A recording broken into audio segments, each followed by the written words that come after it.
বন্ধুরা আসসালামু আলাইকুম। আপনারা কেমন আছেন? আলহামদুলিল্লাহ ভালো আছেন, আমরাও ভালো আছি।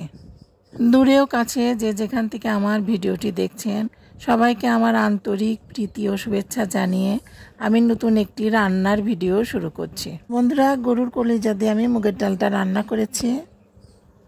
এদিকে আমি দুধ সেমাইটা রান্না করে নিচ্ছি। দিয়ে দেব কয়েকটা গোটা গরম মশলা, দেব 3 চামচ চিনি।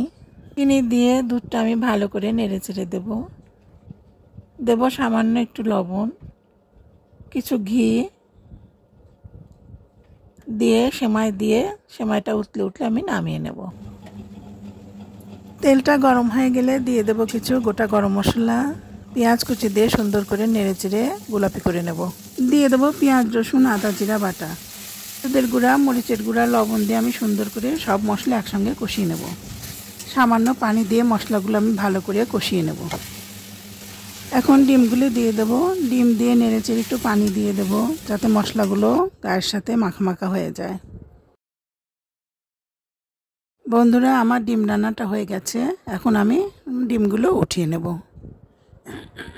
বন্ধুরা, আমার রান্না ভালো লাগলে আপনারা লাইক কমেন্ট শেয়ার করে আমার পাশেই থাকবেন।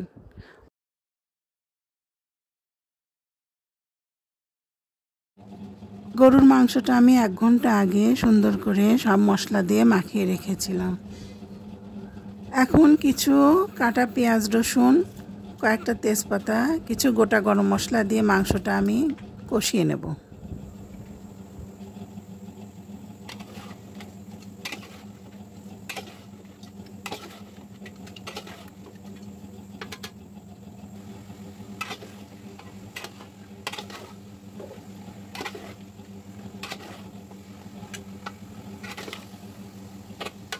আর এক চুলায় আমি রোস্টের মুরগিগুলো ভেজে নেব। এক চুলায় আমি মাংস বসিয়ে দিয়েছি, আর এক চুলায় আমি রোস্টের মুরগিগুলো ভেজে নিয়েছি। পেঁয়াজগুলো আমি গোলাপি করে নেব। এদিকে মাংসে ঝোলের পানি দিয়ে দেব। ঝোলের পানি দিয়ে মাংসটা সুন্দর করে নেড়ে চেড়ে দেব। কিছুক্ষণের জন্য ঢেকে দেব যাতে মাংসটা সিদ্ধ হয়ে যায়। রোস্টের পেঁয়াজ গোলাপি হয়ে গেছে। এখন আস্তে আস্তে সব মশলাগুলো আমি দিয়ে দেব।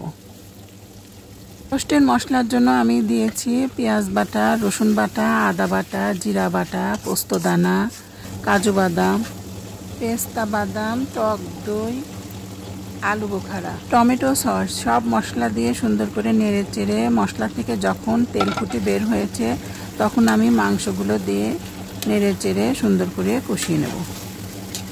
সামান্য পানি দিয়ে চাপা দিয়ে ঢেকে সিদ্ধ করে আমি নামিয়ে নেব। এদিকে আমি পোলাও রান্না করব। হাঁড়ির তেল গরম হয়ে গিয়েছে। পেঁয়াজ কুচি দিয়ে গোলাপি করে কিছু গোটা মশলা দিয়ে তেজপাতা দিয়ে নেড়ে চেড়ে আমি চাউল দিয়ে চাউলটা ভেজে নেব। সুন্দর করে আমি চাউলটা ভাজতে থাকব। চাউলটা ভাজা হয়ে গেলে পরিমাণ মতো পানি আমি ফুটিয়ে রেখেছি। চাউল আন্দাজে সেই পানিটা আমি চাউলের মধ্যে দিয়ে দেব।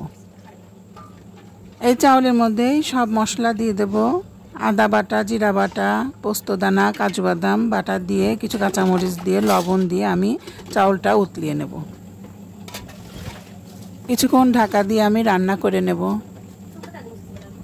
এখন কিছু কিশমিশ দিয়ে দেব। নামানোর আগে ঘি দিয়ে আমি নামিয়ে নেব। আজ এ পর্যন্তই। আসসালামু আলাইকুম।